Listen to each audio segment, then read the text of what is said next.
This is the Plant Yourself Podcast. I'm Howard Jacobson of PlantYourself.com, the Big Change Program with Josh Lajani, and WellStartHealth.com with Olivia Kelly, Bojana Yankovic, and soon a cast of thousands. This podcast is part of my mission to help you live a terrific and transformational life. So a quick word about that new addition to my resume, WellStart Health. So, Josh and I have been doing the Big Change Program for a year and a half now, and we've helped dozens of people. About 60 so far have gone through the program, and many have seen incredible changes in their lives, in their weight, in their health, in their mood, in their attitude. A lot of people have become runners, other kinds of athletes, have changed jobs that were no longer satisfactory. It really is big change. And we figured if we could ramp up the marketing, get a little bit more efficient, put some systems in place, get some help, we could probably help about 500 people a year total. And that would be a really nice lifestyle business for us. And 500 people is nothing to sneeze at. But Josh and I are both feeling a real sense of urgency. Like the world is in a precarious place. And one of the things that will make the biggest difference is getting people healthy, getting people eating plants, moving the way humans should move, eating the way humans should eat, thinking the way humans should think. That could go a long way towards changing the trajectory we're on right now, which is essentially planetary destruction in the interest of corporate profits. So we partnered with WellStart Health, whose mission is to bring evidence-based, which is to say plant-based nutrition and exercise and resilience and social support and lifestyle medicine to organizations, to corporations, to much larger playgrounds than Josh and I could reach on our own. So we're a startup. We've got a couple of contracts right now, and we're looking to grow. So if you feel alone in your workplace, you're the only one eating plant-based, you're the only one interested in health, in movement, in all the things that we talk about in this podcast, and you have some sway, and you can talk to someone about bringing us in, we'll work with as few as 20 people in an organization to take them through a 12-week program that is specifically designed to reduce the burden of chronic disease. So if you have folks who are suffering from type 2 diabetes, heart disease, obesity, we can, of course, make the argument that healthy employees are going to be happier employees, but we can also make pretty strong return on investment claims, especially for self-insured workplaces, where every dollar that gets spent on diabetes medication gets carved right out of profits, where every employee absenteeism or when employees are at work and they're not feeling well or they're stressed about lab tests and about their health reduces productivity. You see, we've structured WellStart Health to be a win-win-win. We want the employees to win through better health. We want the employer to win through lower cost and greater productivity. And when those two things happen, WellStart Health also wins. You can find out more at WellStartHealth.com or just drop me an email if you'd like to talk. That's hj@PlantYourself.com. And let's talk about today's show. Speaking of lifestyle medicine, my guest is Dr. David Donohue, who is a primary care physician in Wilmington, Delaware, and he's one of only, listen to this number, 280 board-certified lifestyle medicine specialists in the United States. That is less than one lifestyle medicine specialist for every million Americans. Originally, I wanted to talk with David about his successful and innovative Cure Diabetes program that he's run with his patients over the past year, but we quickly started egging each other on, or flax egging each other on, for you vegans, to describe our pet peeves about the current medical system. And David's not only a doctor, but he's also a computer coder and developer, and this means that he sees the world in terms of systems that can be optimized. And the medical system, in his view, and mine as well, is one giant system optimized to produce pretty much the opposite of health and value for consumers, for patients. As he points out, and people have been saying this for 3 decades now, the medical system is bloated, ineffective, and unsustainable, and it's got to be reformed or replaced. We talked about medical education and regular K through 12 and college education, and David's comments had me nodding yes so hard that my headphones nearly fell off. So if you are a doctor or know a doctor or go see a doctor or studiously avoid doctors, this is a must-listen podcast. David is funny, smart, compassionate, and driven to make the world a better place. One quick thing before we jump in. David emailed me after the interview to say that he misspoke about one detail. So I'll give that to you now. So when you come across it, you can make the correction in your mind. David was talking about a drug combination that causes 3 deaths in every 1,000 cases. He accidentally said azithromycin, and actually what he meant to say was Bactrim. So Bactrim plus a certain type of ACE inhibitor leads to 3 deaths per 1,000 cases, not azithromycin.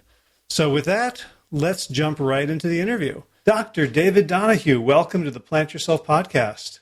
Well, thanks so much, Howard. It's a great pleasure and honor to be here on the podcast. Yeah, so why are you here? Tell us about, you're a doctor. Most doctors don't make it onto this podcast. What do you do? Well, I'm a primary care internal medicine physician. So, but maybe my credentials are that I was recently certified in lifestyle medicine as well. So that was in the first class of professionals who were certified by the American Board of Lifestyle Medicine.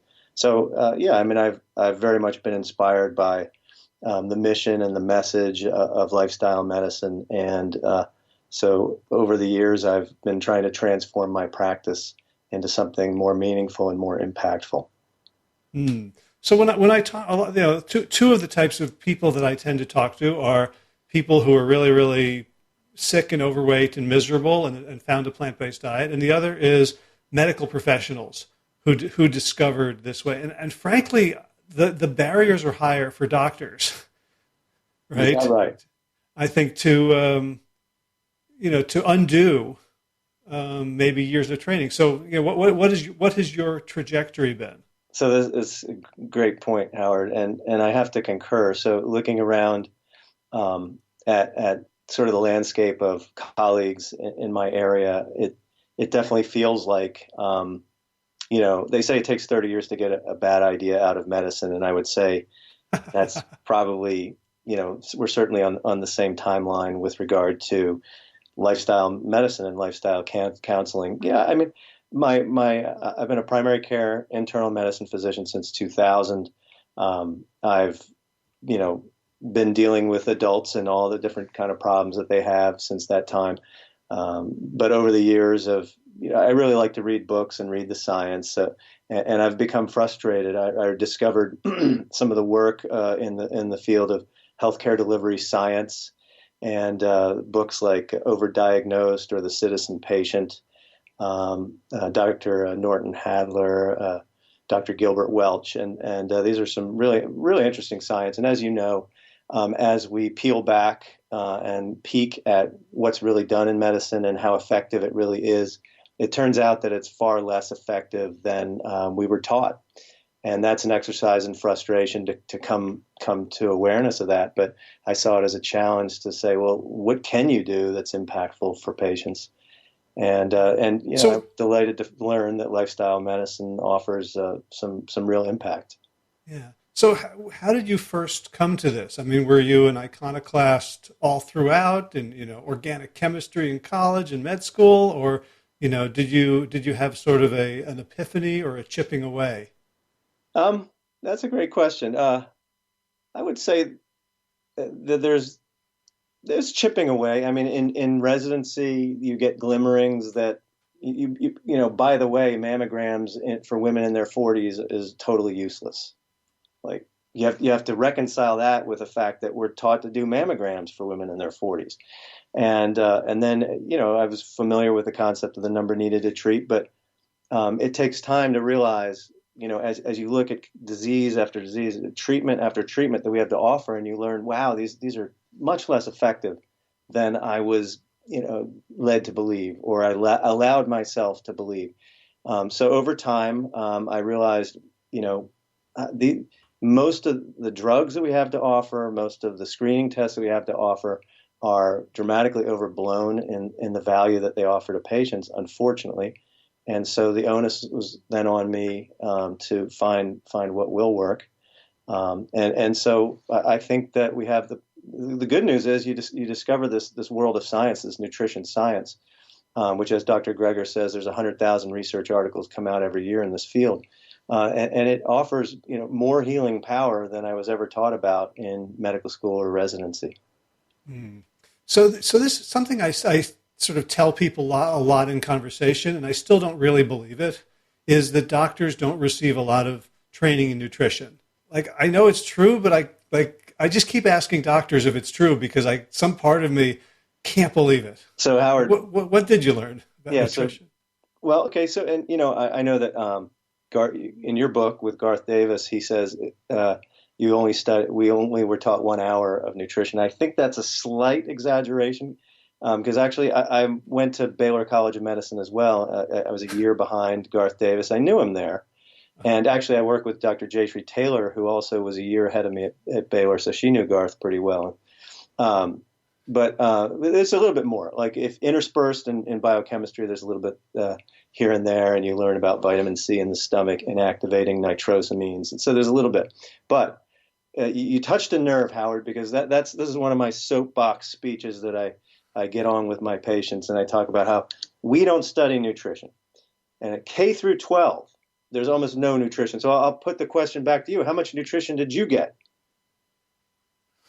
I learned about scurvy and beriberi and rickets and pellagra. And did you ever get any of those diseases? No, so it worked. It worked.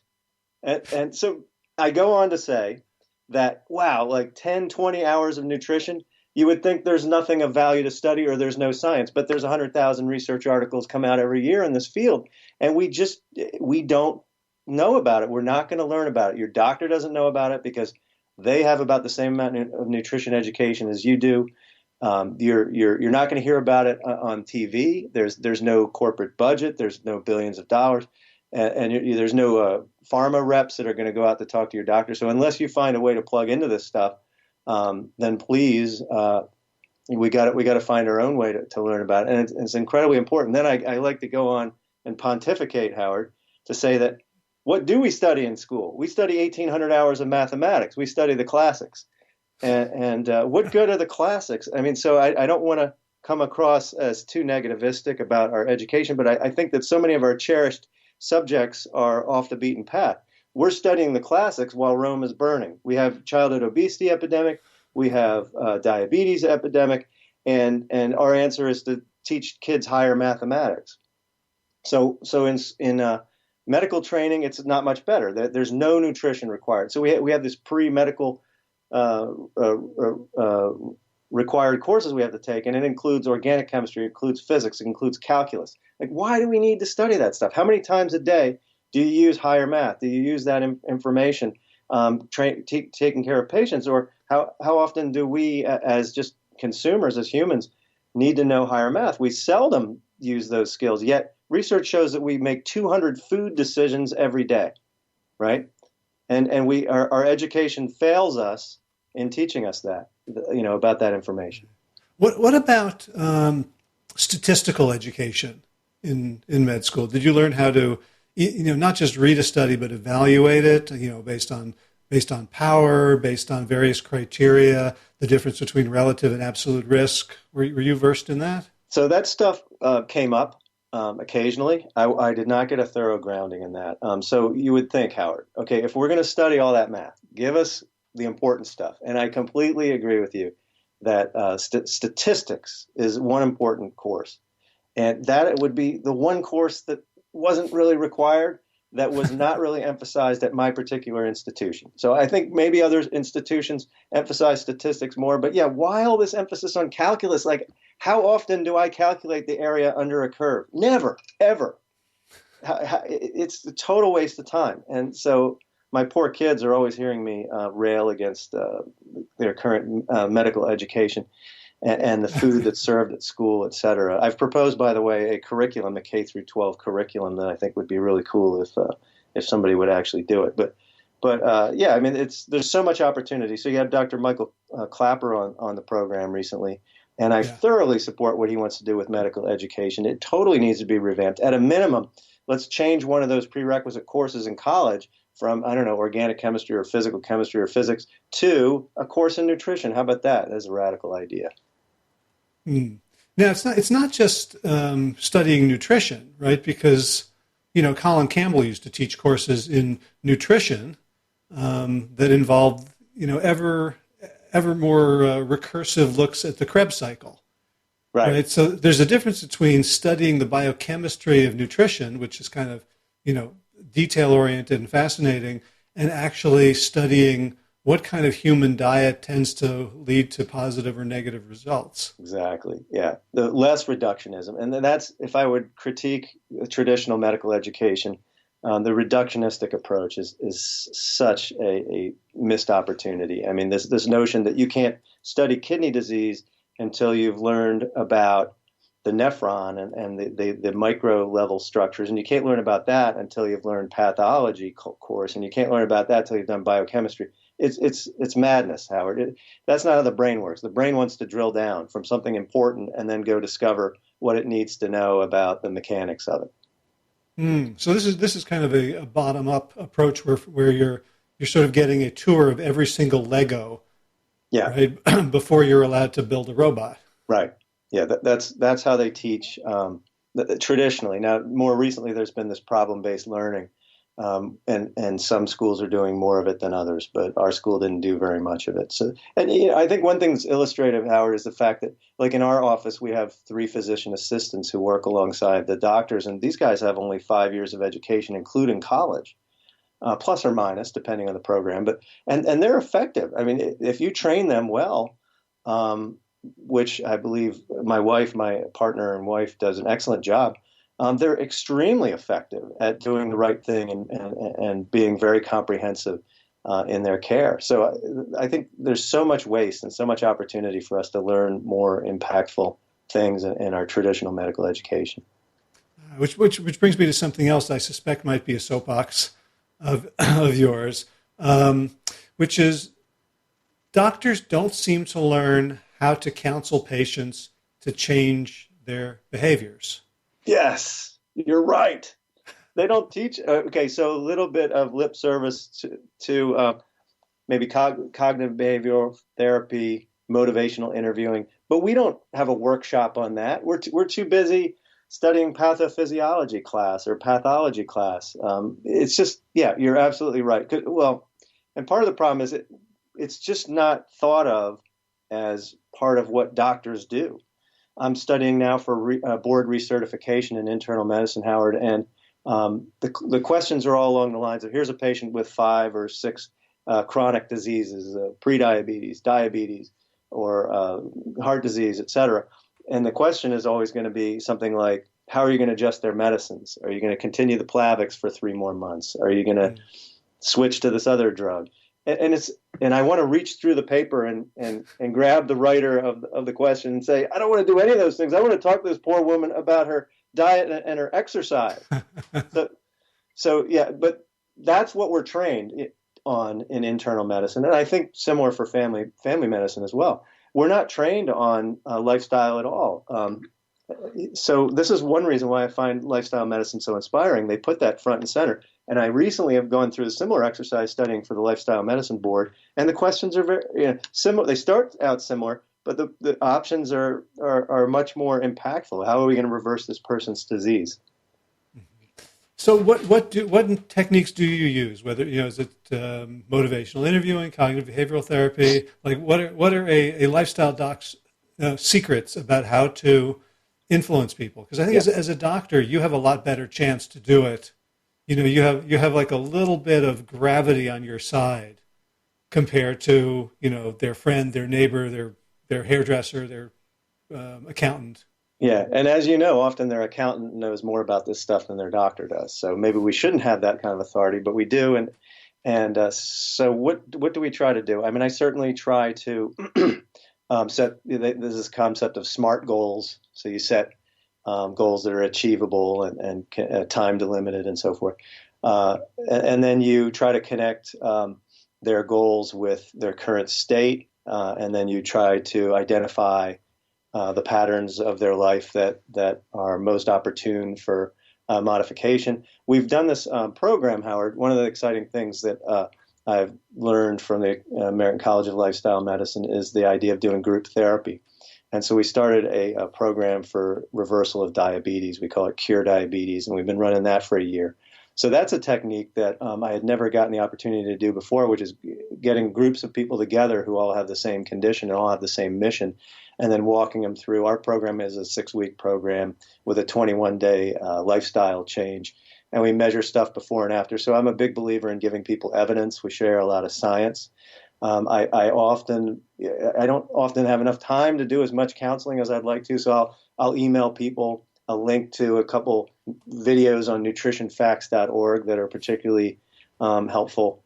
In many cases, I mean, it's just like some of these videos that you see on nutritionfacts.org, you got to see it. Like if you have Crohn's disease, you have got to go and watch these 3 videos. If you've got multiple sclerosis, please watch this video. If you have painful diabetic neuropathy, these are conditions for which we don't have a great medical answer, so you absolutely should at least watch these videos. So I'll talk it up. I'll email it to people. Next time I see them, I'll follow up. Did you watch that? Did you make any changes? Do you have any questions? We have a dietitian. We have a fantastic dietitian at our office who we use as well. And so I'll often refer folks to her, and she gives absolutely the right message. What is it about the group that you're finding powerful or synergistic as opposed to what, the ideal would be you with 45 minutes, one at a time? What works in groups? Right. Well, it's for one thing, you can spread your influence farther and wider, and that's definitely that is a frustration when you're only 45-minute visits or 30-minute visits with patients. Not to mention that it doesn't really get paid for, and that's a whole another topic. But the group dynamic is powerful. It's so great to hear the experiences of others who are being successful and those who are not. It's like a little mini experiment that you're running, and it just makes intuitive sense to people to hear when they hear it from someone who's doing it in their group, and the success they're having. They help each other get through problems. It just makes it a lot more real for people. So in our groups, we try to let everybody share as much as they can and do as much of the talking as they can. But we have our we also have to get through our curriculum and our videos and our slide presentation as well. Mm-hmm. Right. When people come in, are they skeptical, or do you have a practice that like only the people who are predisposed to lifestyle medicine would ever find you? Yeah, we get a mix. So we're come from a traditional internal medicine practice, so we definitely have a bunch of people who are just seeing us because we're an internal medicine practice in our area who's still accepting patients and hasn't gone concierge yet, which is a big phenomenon. But then we do get a mix of people who have heard the word that I'm the vegan doctor, and so they want to come see the vegan doctor, I think our philosophy, our practice in general, is a little bit more realistic with regard to the interventions. I think that a lot of practices, and not to denigrate the important work of my colleagues, but oftentimes we do what we're trained to do, and that's a knee-jerk response to every disease is a prescription, and that's how we get paid. That's what we get paid to do. So that's our job, and that's what we do. But we try to treat the underlying cause of the disease first and foremost. I think lifestyle medicine is not anything exotic. People kind of ask, what is it? It's nothing exotic. I mean, the U.S. Preventive Services Task Force has said there's a B grade recommendation that anyone with cardiovascular risk factors should have intensive behavioral counseling, and to improve their diet and to improve their physical activity. And so, and that's first and foremost. And that's just what we do. We just do what the recommendations are. And we'll use drugs, but we'll use them as a second recourse. Uh-huh. And so, do you have like a paper route to pay for your mortgage? Like, how do you make a living bucking the system? You don't make as good a living as you could, but there's enough in the system that you can actually keep a practice afloat. There are those who completely buck the system and go direct primary care and just get a monthly fee from every patient. That way they can thumb their nose at the insurers and stop bothering with any of that billing process. And that can work, and it can be a a gateway to a very successful model. But the existing payment system does let you do some stuff. It lets you do the group visits. So when I do a group of 20 diabetics all at once, I can bill 20 visits all at once. There's a lot of preparation up front, and there's a lot of documentation, and there's a lot of other work, but it does pay for itself. It's not the road to riches. And then, anything we choose to do is billable. So if provided I can involve other passionate collaborators to help with the care of my patients who have the right message, I can let them do some of the counseling. And this is a direction we want to move our practice in, is with more the use of either health coaches or registered nurses to help with that one-on-one and more longer goal setting and walking through cognitive behavioral techniques to achieve these lifestyle changes.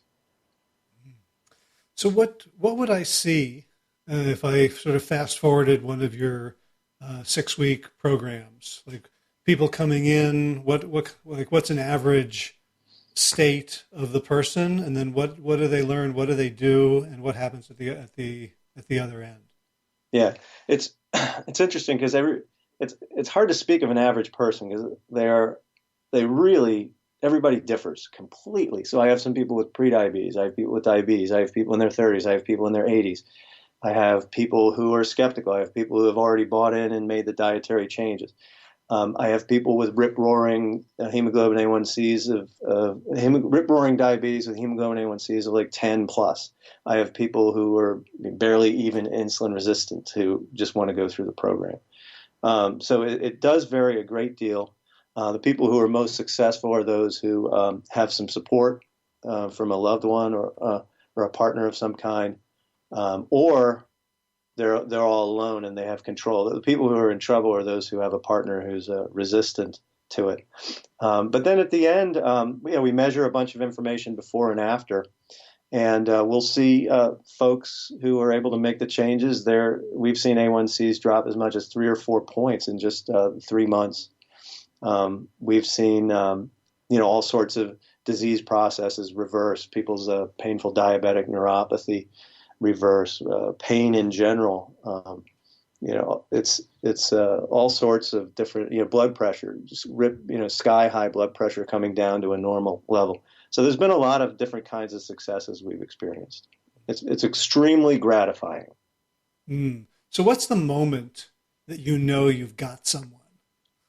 That we know we've got somebody? Yeah. It's usually like week 2, well, sort of just as week 3, just after they've started the diet. And they start reporting how much better they feel. And they start reporting, wow, I can do this. And they start reporting, I've already made these changes. And once you've made that, okay, we got a real hook in with this person. And oftentimes their mind is more open now to some of the other elements. So some of the other things we include in the program.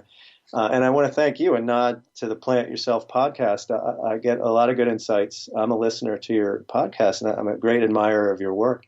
I get a lot of insights from this podcast. So one thing that we've taken was the power of purpose. And I'd read elsewhere that the Marine Corps uses this power of purpose to help cadets get through boot camp. So we construct our core values. We have a workshop on building your Ikigai, which if you're familiar, it's the wisdom of Okinawa. It's your reason for being, reason for getting up in the morning. And then, we refer back to those things. So we have a big emphasis on the power of purpose, some positive psychology in there. So we try to connect people with their core values with making this change. And my hypothesis is that if we can do that, then we're going to be much more successful, and they're going to tend to stop gravitating back to the unhealthy lifestyle that causes their diabetes in the first place. It's funny because I spent last night and this morning reading about something called Wise Interventions by a researcher named Gregory Walton. I'm not familiar. Oh, it's good stuff. I emailed him last week to be on the podcast. So I'm hoping he says yes. But you may have seen some of this. I first heard about him through Kelly McGonigal's work on the upside of stress. And Yes. basically, what it was, these wise interventions are these tiny little, very minor seeming things. Like you have somebody write about something for 15 minutes, and Yeah. then it becomes sort of recursive. So they change a little thing that then changes how they interact with their environment in a way that creates this positive loop. Oh my gosh. I'm writing this down, Howard, because Yeah, this I'll is send it to you. I got a PDF of the article. that's Um, so great. This is yet another one of your insights that's probably going to work its way into my program. So thank you for Yeah, that. so yeah, so I mean, one of them was he was working with African American undergraduates, freshmen at some Ivy League university, and there was a huge gap by year three or by year four in terms of academic achievement, and the assumption was that they felt like they didn't really belong. And I don't know about you, but when I got to college, I got a million signals that I didn't really belong, right? I wasn't as smart. I wasn't as rich. I wasn't as socially adept. I wasn't as good looking. I'm looking around at all these like Ivy League Adonises going, what the hell am I doing here? And, and yet, I sort of understood that other people were in the same boat and I kind of worked through it. But the idea was that these African American students were taking in this information that they didn't, that they didn't belong, that was their filter. And then every time they had a problem that any student would have, they attributed it to the fact that they were out of their element. So, Right. so this intervention was like a 1 hour thing, and it was a randomized trial. Half of them got this 1 hour intervention where they were told that basically you're going to feel like you don't belong. It's natural. It happens to everyone, and it gets better over time. And it was a 1 hour intervention. And Right. like 3 years later, Right. the racial disparity gap in achievement was cut in half Right. for this group. Yeah. That is so powerful. I read the same book and I'm a great admirer of her work. And she's one of my very favorite authors. And it's so fascinating, Howard, because we do tell ourselves these narratives and they can be so defeating. And I see this all the time. It's not just with lifestyle. Sometimes it's with orthopedic problems, knee pain, for example. I see so many people who are convinced that their knees are shot and they're never going to run again. Like, let's talk more about your knee pain. It turns out they have patellofemoral knee pain syndrome. They're like 3 visits with a physical therapist away from running again. In many Uh-huh. cases. And these narratives can be wrong, and they often happen when we get medicalized. You get an X-ray, and there's some bone spur, there's some abnormality in your spine, and you're convinced. And there's actually research on this, Howard. You're probably familiar with it, like randomized research where they take people with back pain, they randomize them to either get the MRI or not, and then they Right. follow them for some years later. And the people who didn't get the MRI are less likely to have pain, right? And it's a similar thing. We have to be very careful of the narratives that we tell ourselves. Right. And so I mean, I remember when I got my X-ray for my lower back pain, and they pointed to a thing, right? They said I had a like a L1. It was a fusion of the Yeah, sacrum and L5 or something like that. And like for years, that was like a death sentence to all these things I wanted to do, yeah. right? Oh Because my I God. mean, so good. I was free from responsibility because it was spina bifida occulta. My mother's smoked, but I don't know when she Oh was my God. pregnant with me or something. Right. But like so on the one hand, it felt sort of psychologically empowering, but on the other hand, it meant that I had no agency, and it was it was a destiny, and it took me. It's still taking. I still think of that Yeah. X-ray and feel like it's some sort of oracle that I can't quite escape from. Right. No, it's and going back to medical education, I remember repeatedly concluding that pathophysiology lies. This is my quote that I said. It lies to us. It tells us these stories about what about disease and about how treating certain things are going to make you better. But in the bottom line is, in the end, it doesn't. Like, for example, would be arrhythmias. And we learned all about the sodium channels and how you can block them with this class of drugs and prevent dysrhythmias. But then when they finally did the research on these antiarrhythmic drugs, they found that they're killing people. So we can be led astray by the wrong impressions. And I think we, as a healthcare provider, we have a lot of power because people come to us in a vulnerable state. Like a guy like you, when you're feeling the pain, you're very vulnerable to the expert orthopedist or whoever who's going to tell you, you have this and it's for genetic reasons. And so therefore you're stuck. Now, I think a lot of people need to unlearn, as you say, unlearn a lot of the things that they've been taught. So how popular are you with other doctors? Like, do you go to the parties and the golf course with like? I'm not a golfer, Howard. That would take too much time. I think my wife would file divorce papers if I went out golfing. I have been making a nuisance of myself, Howard, in our area. So I keep standing up at meetings of doctors and saying, hey, you're talking about cost reduction associated with all the chronic diseases. Are you aware that there's this field of lifestyle medicine, or that these diseases can be reversible? And I'm always raising my hand, and they have a big initiative for diabetes at a local health system and a local hospital. I say, diabetes is a reversible disease. Why don't we target that?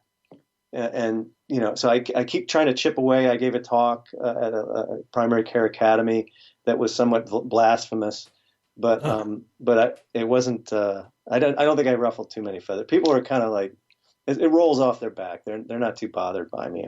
I guess I got to keep pestering until they say if you're a surgeon, you're not taking out any normal appendices. You're not doing enough appendectomies. I guess if I'm a lifestyle doc and I'm not annoying people, then I'm probably not talking loud enough.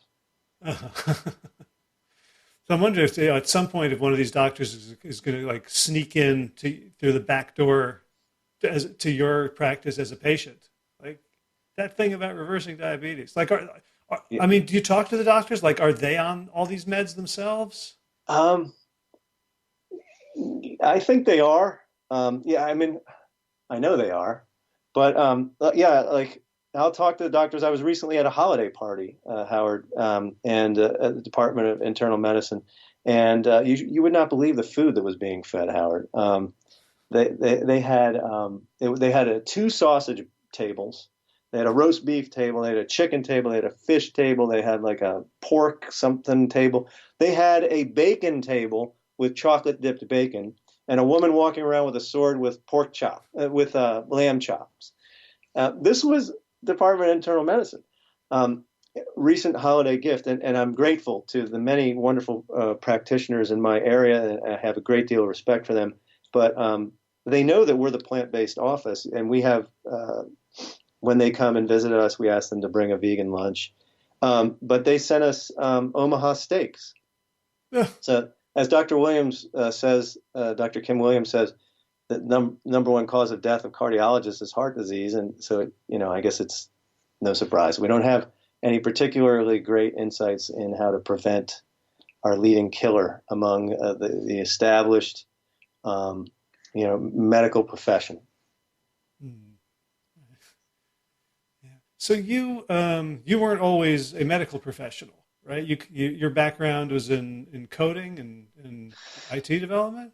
Well, yeah. So I had a 15-year career full-time in software development that ended almost 2 years ago because I wanted to move away from Never Land and actually get to my full career. I was primary care for all that time, but I was a little bit less than full-time. So that's just sort of so that's kind of weird. Yeah, it's weird. I mean I never know how to discuss this, Howard. I mean, I enjoy coding. I'm a systems thinker, Howard, and that's kind of where I was hoping to lead us. Okay, and I love thinking about systems. And Howard, imagine if you had the skill set to code, and you're a systems thinker, and you're struggling in primary care in this era where we have so many chronic diseases and the wrong message is getting out there. It's like a call to action every single day. Like every single hour is a new call to action. Like struggling with the electronic health record system. And these systems are designed, by the way, as really they're billing systems. They're designed, the customer is the doctor's office, and they're designed for the doctor to document stuff and just so that you can comply with government regulations or with the insurance company's requirements, and then you can bill for it. So it's all all this electronic health record keeping is really so that we can bill for our fee for service activity. I shouldn't say all of it, but the vast majority. So I want to design. Do I want to design my own system that is designed for actual health and that kind of thing? Absolutely, yes. Mm. And I'm not that familiar with the medical records and all the software that supports that, but it seems like as a systems thinker, you're looking at patient interactions in that same way. So you're not so you can't just look at like the boards you're taking for internal medicine around, they're on they have 5 diagnoses. How long do I do the Plavix for? Without looking at the wider system, right? Of behavior, of lifestyle. Right. Right. Yeah. So what I want to do is, yeah, exactly. Is it's a combination of tracking. I think the patient should be more in charge of their health information and be able to be directly contributing. I kind of imagine a system like Facebook where you're able to enter in information and you can share that with different doctors according to your needs. So we absolutely need to move in that direction. And the system needs to automatically monitor for patterns that it can recognize. And then this whole concept of the checklist manifesto, Dr. Atul Gawande, maybe you've read that book, but Yeah. there's been a number of books in this genre. But basically, we need medicine to function more like the aviation industry or more like any industry that's standardized and that reduces errors. And as you are probably, I'm 100% sure you're aware that by some estimates, the medical error is the number 3 cause of death in our country. So we absolutely have to fix our systems. Right. I got rejected by the author from a podcast interview by the author of Black Box Thinking. Okay. Matthew Syed, who like the idea is that aviation has a black box, and whenever there's a problem, from a crash to the slightest little thing, Yes. they get teams of researchers like looking at every piece of evidence, every bit of data to figure out what happened and to design a system so it doesn't happen again. Right. And contrasting that to medicine, where if there is a problem, nobody wants to touch it for fear of liability. Right. So another concept is they have the pre-flight checklist. And one thing that I want to put out is a pre-medication checklist. So before you start a new drug or before you go through a surgery, you go through a checklist to say, is this the right surgery for me? And you double check on the safety, right? You look for drug interactions. You look for disease conditions. There's a lot of things that people aren't aware of. Like, for example, if you get sick and you're about to take a Z-Pak, if you're already on an ACE inhibitor, then you face I think it's a 3 in 1,000 risk of death in the next week, just it's thought to be from elevation in potassium causing your heart to stop. But there's a lot of these kind of drug interactions. Or if you have gout, the standard medical answer to gout is, well, allopurinol. We're going to give you allopurinol to lower your uric acid. But if somebody comes to me with gout, I'll tell them, and I'd like the checklist to work this way too, is it would say, hey, wait a minute, allopurinol is the number 1 cause of Stevens-Johnson syndrome, which is a horrible condition where your skin dies and you die. Maybe we should try something alternative. Gout, by the way, is a royal disease. You get it when you eat royal food. It's 100% preventable if we just unplug from that lifestyle. Would you rather try some sensible lifestyle changes?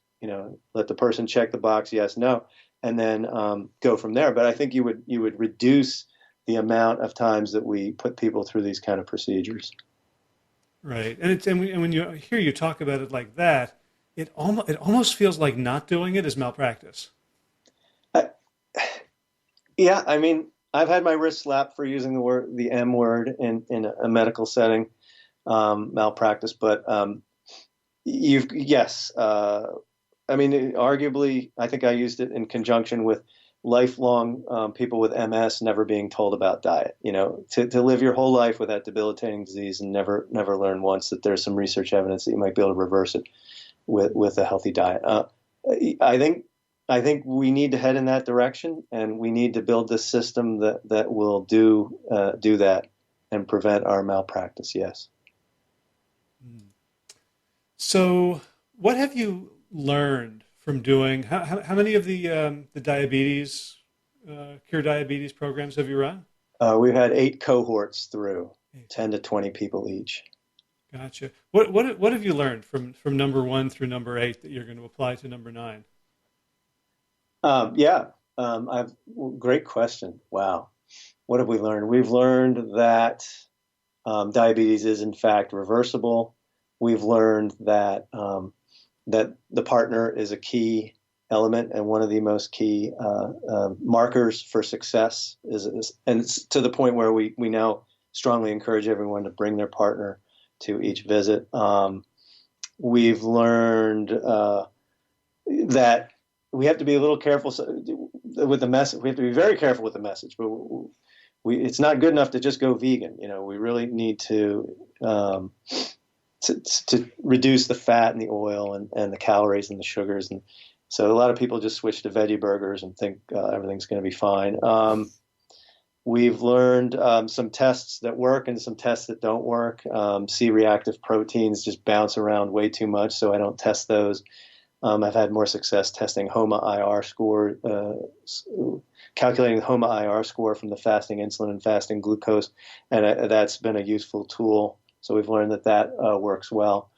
As far as exercise, we're really trying to push people toward a personal trainer. One thing we've learned is that in week 4, we have the dreaded week 4. It's what I call moral support. And the people who attend week 4 are much more successful. And what that is I have 36 minutes of carefully selected video that try to connect people to the global implications of animal agriculture. And so, thus further trying to cement their conviction to make these lifestyle changes. But I do find that when people see that, and part of that, I've shown a 12-minute video called Farm to Fridge from Mercy for Animals, which is quite graphic. So that was like radical stuff.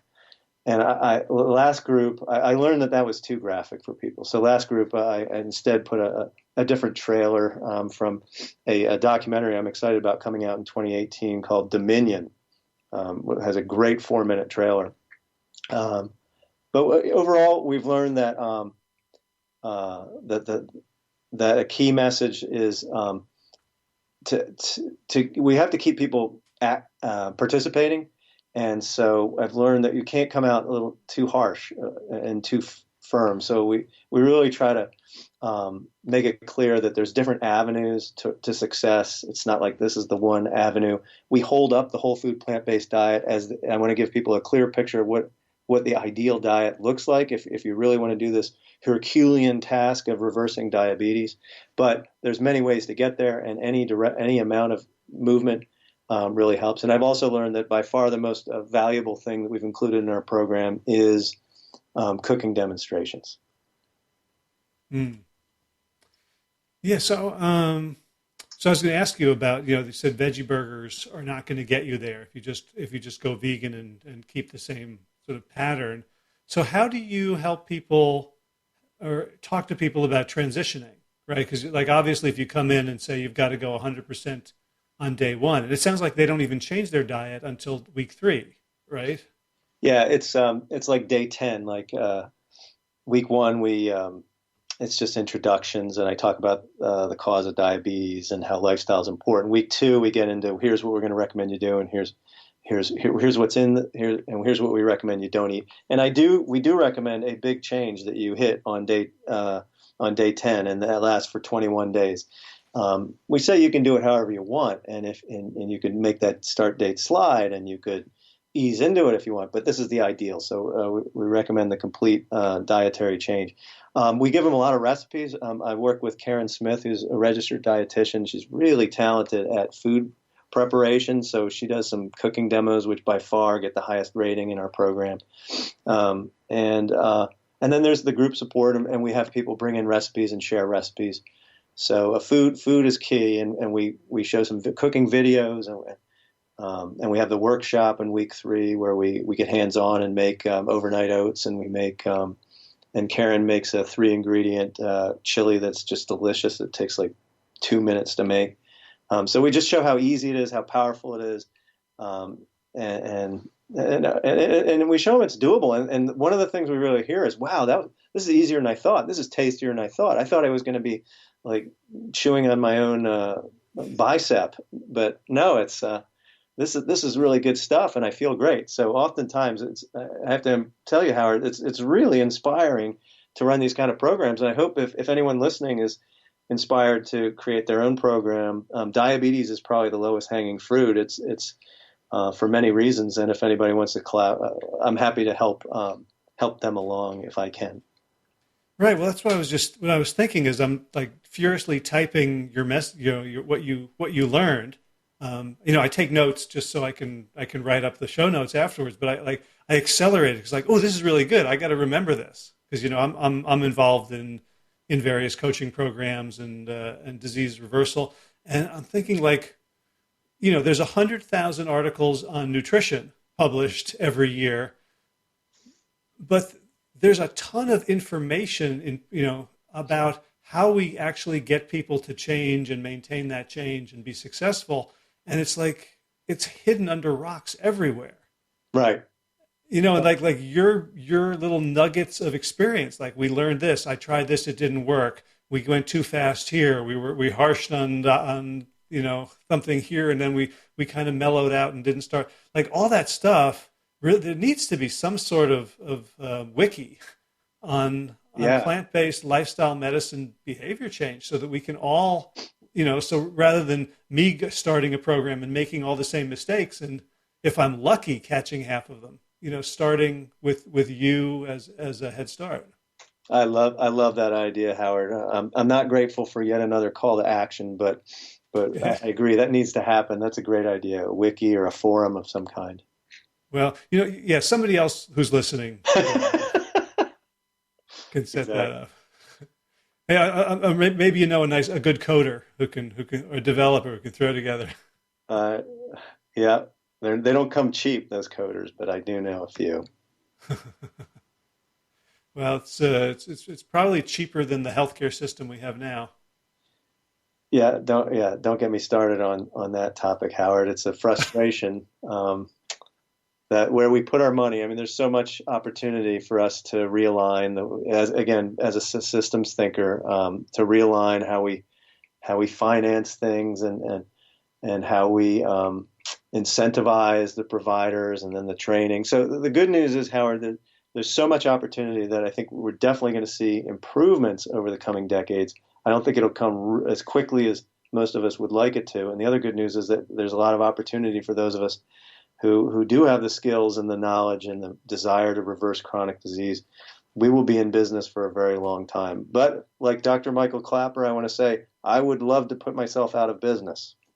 Right. Then we could start an ultimate Frisbee league. Yeah, let's do that. I hope we get to meet on the field someday. That would be awesome. So as a systems thinker, do you look at the current system and say, here are the points at which the system could inflect? Where, obviously, for example, it's going to be hard to change the way medicine is practiced for companies that are insured by insurance companies, but self-insured companies have more of, an aligned, outcome with, they'll do better financially if their employees are on fewer drugs. When you look at the whole system, do you see places where we can push more effectively than others? That's a great question, Howard. I mean, we've been saying for decades that it's unsustainable and it's got to change and it will change. And now we seem to say the same thing, but just maybe at a higher octave that we say the same message. I can't imagine. I think there's some game changers out there. I would say one game changer is nutritionfacts.org. I'm a huge fan of Dr. Michael Greger, and what he is able to accomplish on a week-to-week basis is just amazing that this guy exists. I mean, how could he possibly exist? How could he pump out so much and so many videos of so much value? How could he master all that science? So I personally am in awe of what he's doing. You mean the Greger quintuplets? What's the quintuplets? Right, there must be 5 of him. Oh, right, yeah, at least. He says there's 19 other people. That's probably all him, or maybe he's figured out some way to create clones of himself. But what he's yeah. So I share that website to other health professionals, and I share it like I'm giving them this gift, and I say, you've not been to nutritionfacts.org? Oh my goodness, it is my pleasure to give you this information, and because I think it's so game changing. So I feel like that kind of information. Some of these documentaries are getting a lot of momentum. So are we building momentum? I sure hope so. Right now, there's 280 professionals who are board certified by the American Board of Lifestyle Medicine. That's 1 per million Americans. Not that we're the only one practicing lifestyle medicine, but I think we have a lot of ways to go. It's going to be many years before we start teaching nutrition and lifestyle science K through 12. So when do we get the inflection? How do we make it happen? Beyond what Dr. Greger is doing, what you're doing with this fantastic podcast, and the other wonderful luminaries of the field whose work I admire so much. I'm not sure what else. If you come up with the idea, let me know. Well, so one thing I think about is like is the medical profession kind of an insular cult, or is there like they claim to be sort of evidence based and like you show me a study. Like, is there a study or a vein of studies that could be done to certain clinical standards? They probably have to be pretty reductionist, but some line of research, like you've got nutritionfacts.org, and you say, look at this website. Can you imagine a bunch of studies that we could start, doing that you could then, have a stack of them and hand them to your colleagues and say, just read these? Yeah, I mean. Well, there was a study done just December 2017 out of the UK, Dr. Roy Taylor's lab, and he this is on the topic of reversing diabetes. This is a primary care setting. He randomized patients to either intensive dietary intervention, which is calorie reduction, or normal counseling, and he was able to show a significant reduction in diabetes. 46% of the diabetics were able to be completely diabetes free and completely off their medicines at 1 year, versus only 4% of the control. So I think you can hold up research like that and say, look, this is randomized. It's a controlled trial. And through this lifestyle change, he was able to sustain diabetes reversal at 1 year. So I think basically more work like that, I got to figure would win over hearts and minds. That doesn't sound that expensive. Yeah, I don't know what it cost him, but yeah, I mean it should be doable, and plus, well, it saved money in the end, right? Right. But I mean, just in terms of a study, like you think about, like the problem with studies is that they're mostly funded by the pharmaceutical industry, right? Which means if you want to go hire, a company to do your statistics, to do your recruitment, they're used to charging stupid money, right? They're used to Merck and Pfizer not paying millions, so right. they all the costs are inflated because the biggest player in the market has more money than God. And, right. So, is there room for sort of, grassroots, crowdsourced, like have you submitted any of your stuff for peer review or? Yeah. The whole thing, my whole program started as a research project, and I was collaborating with a guy who did a 21-day intervention named Richard Bloomer down in University of Memphis. And I intend to publish at some point. But it's hard because I don't have a research budget, and so I don't have a research coordinator. So it's whenever I get some few hours on the weekend to update my spreadsheet with data, with lab data that I can go and collect in our electronic health record. So I will publish at some point. Will my publication be the straw that breaks the camel's back and we suddenly have this revolution? I don't know. I mean, going back to cost. There are health systems that are showing a significant reduction in cost. Like I don't know if you've heard of Iora Health, but they are a lifestyle medicine, IORA, I think it's spelled, IORA Health. They're a lifestyle medicine practice that's had a number of different clinics throughout the country, and they really do it right. So they do. It's kind of a lifestyle medicine dream practice where everybody is assigned a health coach, and they do all those coaching techniques. And the coach spends a lot of time with you each visit, and they do a lot of stuff remotely without having you to come in every single time, because that's how the system gets paid. They have different kind of contracts, they have different financing, and they have been able to show a 30% reduction in cost. So I kind of figure if the revolution is going to come, it's going to be driven by payers and insurers realizing I'm only going through IORA Health or a similar kind of practice from now on. Mm. Yeah. So I guess the fact that it's unsustainable, that's means that there's a logic of the marketplace that at some point is gonna overcome the dogma. Exactly. It's got to win. The almighty dollar will drive us to do the right thing. We hope, right? Right. Well, I'm going to take a deep breath and try to not say anything cynical. Right. So. Cool. Anything else coming up for you in 2018? Any new things you're working on? Yeah, we're developing in collaboration with Karen Smith, our dietitian, a neat program, a monthly program. So we had this weekly program, and then after our program, people were saying, "Well, what's next?" And we didn't have anything real official, so we're going to do this monthly program with a rolling admission, where anybody, and with the goal of sort of reversing disease of any kind, whether it's hypertension, et cetera. So sort of a broader clientele. It would cater to our alumni of our Cure Diabetes program. I was thinking about opening it to the public and maybe even doing a meetup to try to drive people in. I mean, there's so many people with these diseases. I just want to get the message out to them, Howard, and I'm trying to figure out different ways of doing that. I'm going to speak at a local church, and I'm going to give a grand rounds in January. So I'm going to be doing more speaking locally, and I just want to get the message out. We're going to start this new program, and beyond that, I'm open to suggestion. Oh, and let me mention, if I could, we'd like to, if there's anyone inspired who wants to work with us, we want to expand. I mean, there's an unlimited supply of people who want to come and see us.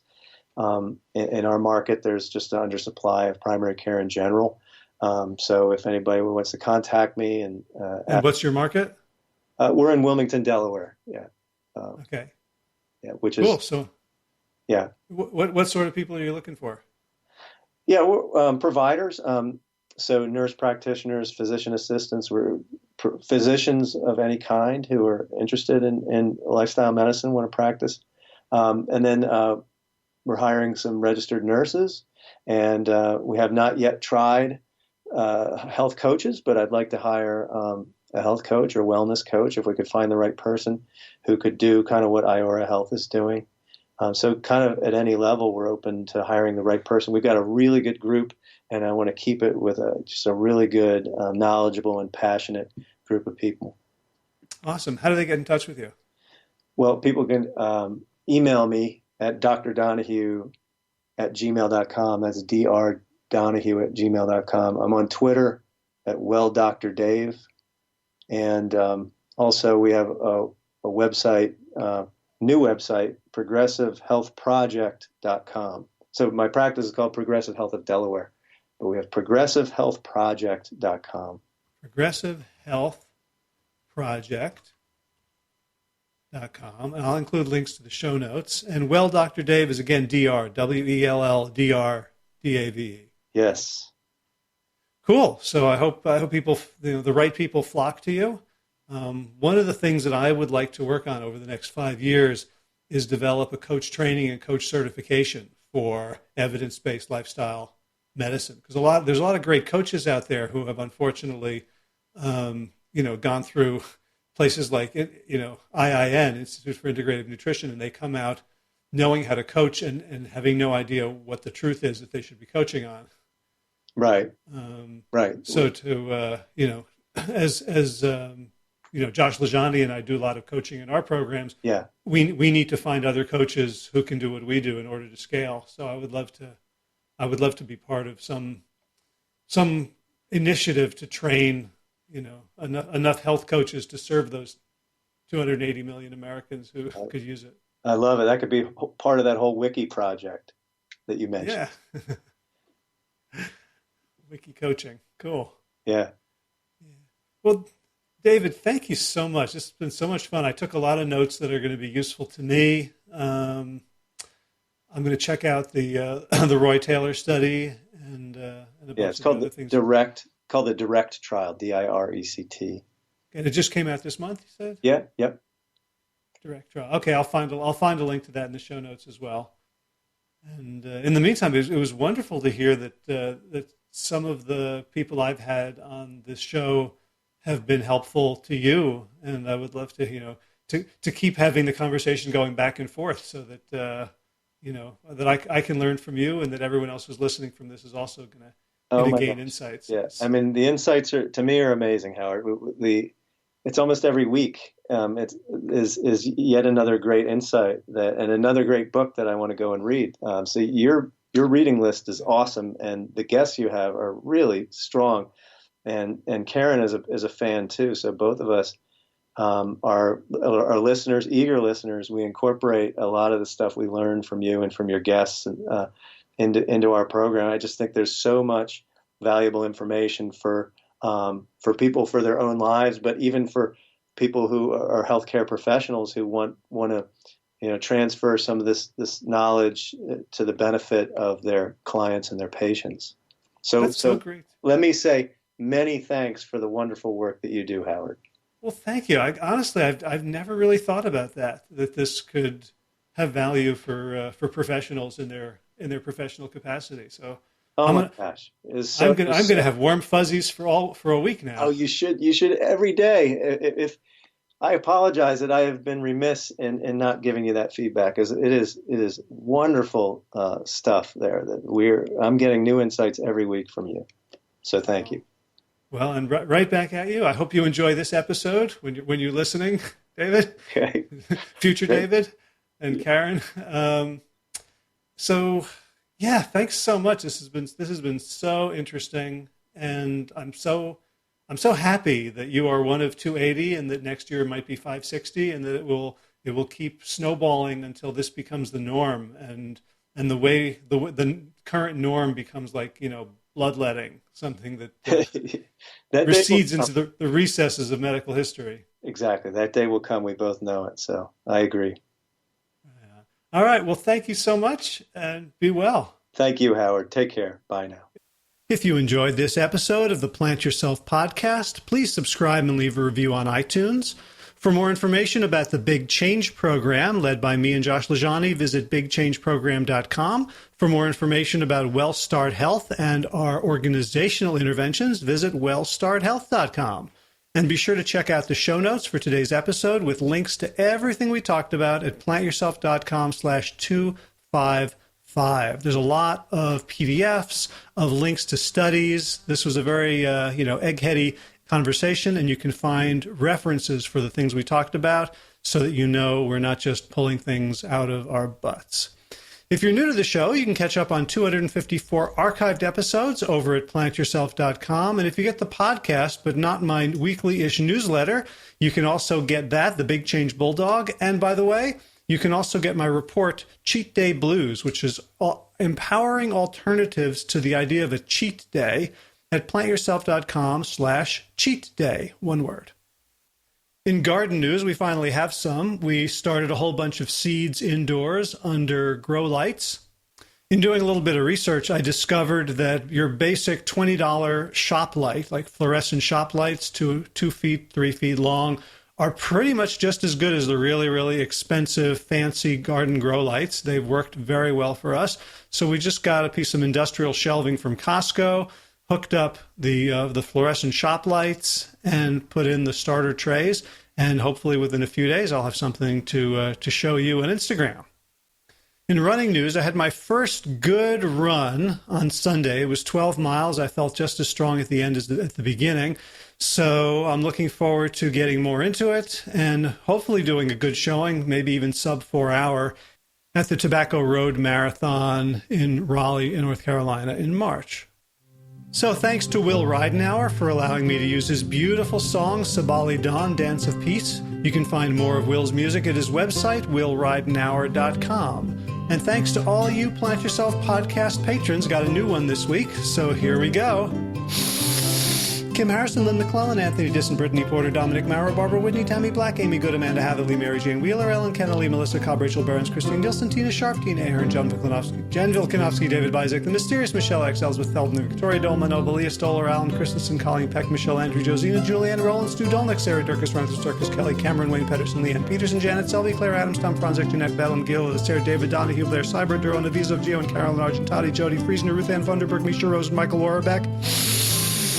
The equally mysterious Tracy Z, Alicia Lemus, Rebecca Hughes, Val Linneman, rhymes with Cinnamon, Dick Harper, Stephanie Hallsmith, Martha Bergner, Nicole Ramsey, Susan Ahmad, Molly Levine, the Inscrutable Harry R., Susan Laverty, the Panda Vegan, Craig Kovic, Adam Scharf, Karen Burry, Heather Morgan, Ashley Corker, and Kelly Machia, Deanne Norton, Bonnie Lynch, and Plant Happy Oregon, Sabine Kurtzels, Nigel Davies, Marion Blum, Teresa Copel, Shell Ridlett, Julian Watkins, Breed O'Connell, Brian Sheridan, Shannon Hirschman, Kate Roseland, Ayat, Julie Lang, Holm, Hedegaard, Isla Tuzin, Wakani, Hainline, Aaron Greer, Alicia Davis, Aviva Lael, Heather O'Connor, Carolyn Jensen, Sherry Olakowski of Plant Powered for Health, Karen Smith, Scott Mirani, Karen and Joe Crabtree, Tanya Lewis, Kirby Burton, Teresa Carell, and Kevin McCauley for your generous support of the podcast. That's it for this week. As always, be well, my friends.